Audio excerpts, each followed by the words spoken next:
Hi everyone, I'm Sarah McGinty, educator with Kenra Professional, and I'm so excited to showcase our foundations to men's cutting. Let's get into it.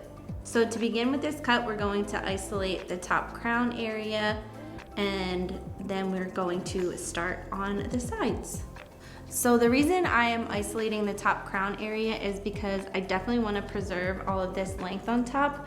I might just trim it because I do love the length that he currently has on the top, and he has this wonderful texture, and even you can see here how it's growing and falling back, that I don't want to cut it too short. I just love this disconnection that he can have by keeping the top a little bit longer, and then we'll really narrow down the sides. So that's why I'm keeping the top isolated.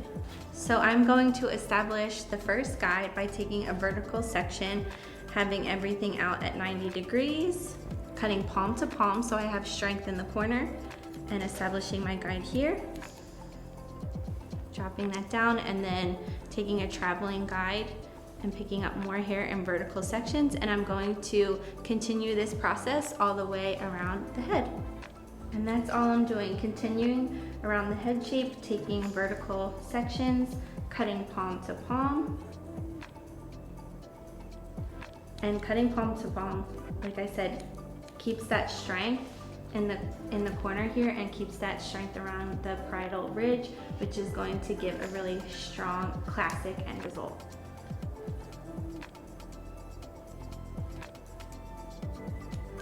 So I decided that based on how often he wants to return to the salon, he definitely wants to get some longevity out of this cut. So I don't want to take it to skin, and I don't want to cut it too short so that he would have to come in for bi-weekly appointments. His turnaround will be anywhere from 4 to 6 weeks. So he gets some mileage out of this cut.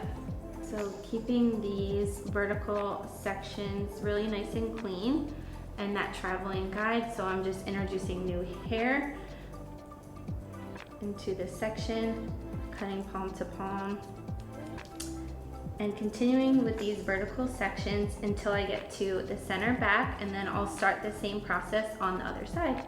Now that the first step of our haircut is done, I'm going to go in and start scissor over comb, and this is to simultaneously cross-check but also tighten up through following his hairline here. And my best practices, best pro tips for scissor over comb, you want to always take the bottom of your blade, and it should always line up with the spine or bone of your comb, and your speed will come in time. You know, you just want to have those pro tips of this bottom blade is always going to follow the spine of the comb, and you'll just work up and scoop out, work up and scoop out, work up and scoop out. So let's see this in action. So just one fluid motion, having the guide here, scissor over comb, and scooping up and away. One fluid motion.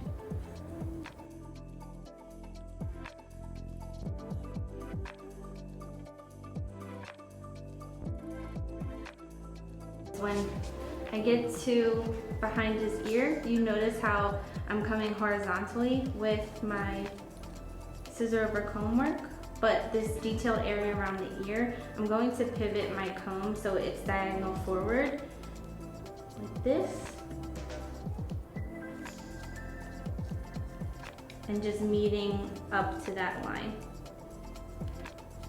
Because if I do horizontal through here, I'm gonna start picking up too much hair behind here. So I just think, you know, you have more control, and you can really get this tapered on this angle here. So tapered inward, and then elevate out, and see how I'm preserving all this length through here. Now I'm going to start seeing how this top is laying, and I want to preserve most of this length here because I just like visually how he has a little bit of that disconnection, and especially with his texture, it just looks so nice that he can really show off his curls up here. So I'm not going to take too much off.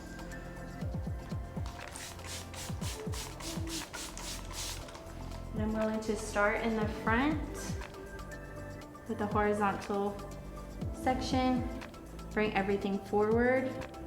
And I don't want to cut off a lot of length, so I'm just going to point cut.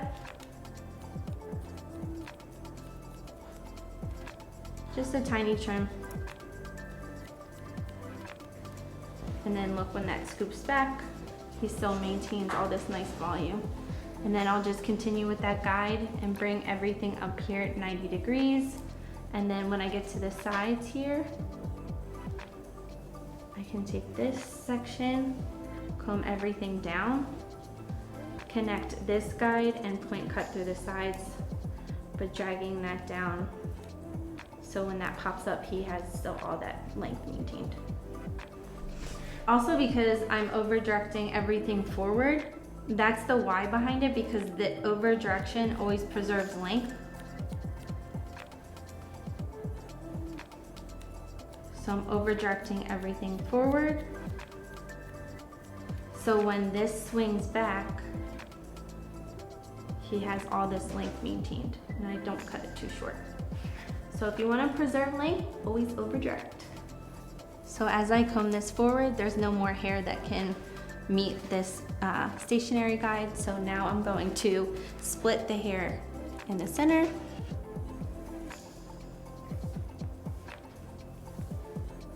I'm gonna have slight disconnection from this top area to the sides, so we can, again, preserve that length in the top. So here's my guide here.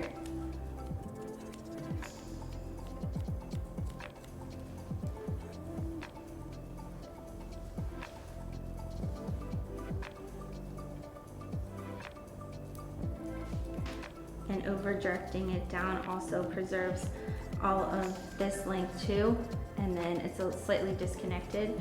And look, when we comb everything back, it has that nice shape, but we have all this length still, and then it tapers down on the sides.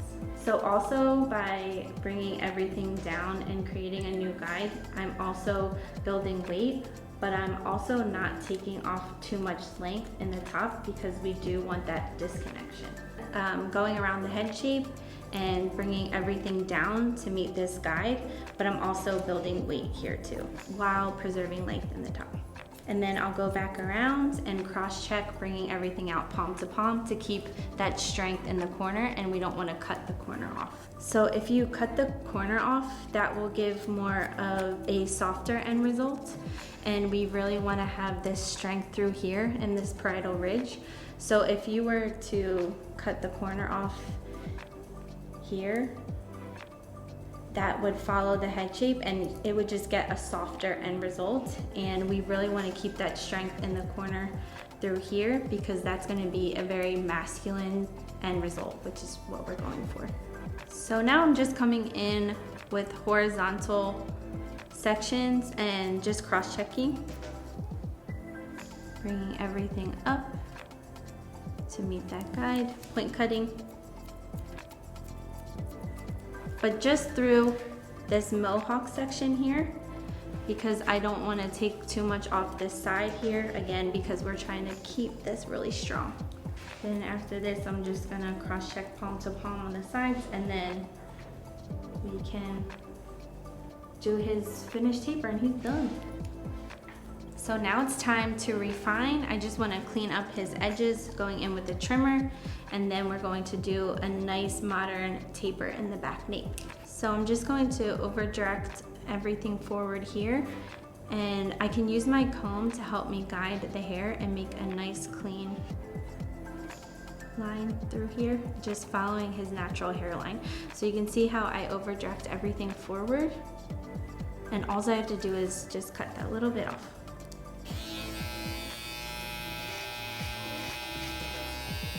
And then when that swings back, that's nice and clean. Also, when I get to around the ear, you're going to see that I use always the tip or the corner of my trimmer. So I'll start from right to left and go to the top of his ear, and then I'm going to tuck his ear down and go from the left side to the right side, always using the corners of my blade. The reason I use my corners is this is really detailed work around here, and if I flatten my trimmer, look what happens. I'm cutting up into his hairline.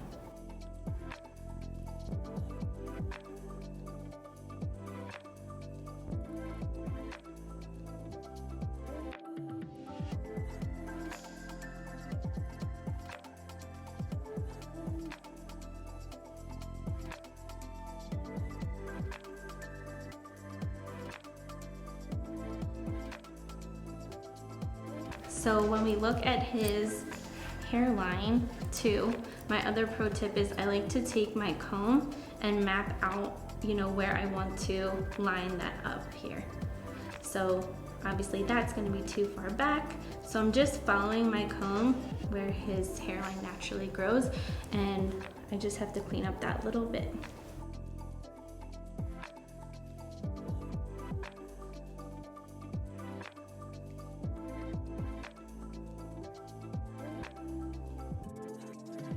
I really like doing just a taper neckline on any haircut, whether you had a really short cut or more of this longer length here. I just think it modernizes any haircut. It helps you stand apart as a stylist as well, and then it grows in really nice. Instead of squaring this off with your trimmers or even rounding it, I just really like the look of a taper neckline. So how I'm gonna do that is I'm taking my clipper and I have my lever all the way up. This means the blades are as closest as they can be, and I'm just going to establish a new guide. I'm just gonna take it up about an inch up into his hairline, and then we're gonna fade down from there from that new guide. So I'm gonna start in the center, create a new guide, and then just taper down from there, and it's gonna go up a little bit in the corners, almost creating a crescent moon shape.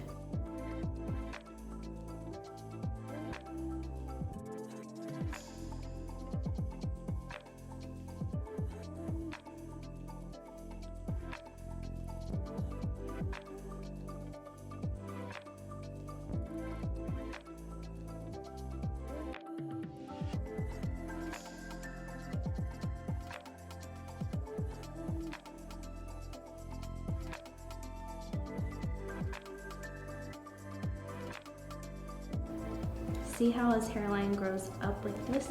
So I'm just over directing it down, having control, and then cutting the opposite way.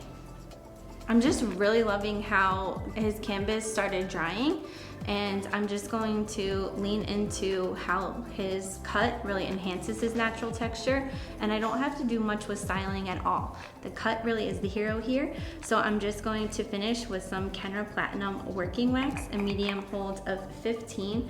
It's nice and pliable, and it's great for a client that never wants to feel product in their hair. So I just emulsified it a little bit, and then I can come through and push everything back and away. Get some nice definition while still being soft. I even like styling, through the center and bringing everything back into that taper. And this right here is our finished result to Foundations to Men's Cutting. And if you found value in this video today, please subscribe to Kenra Professional's YouTube, and I'll see you next time.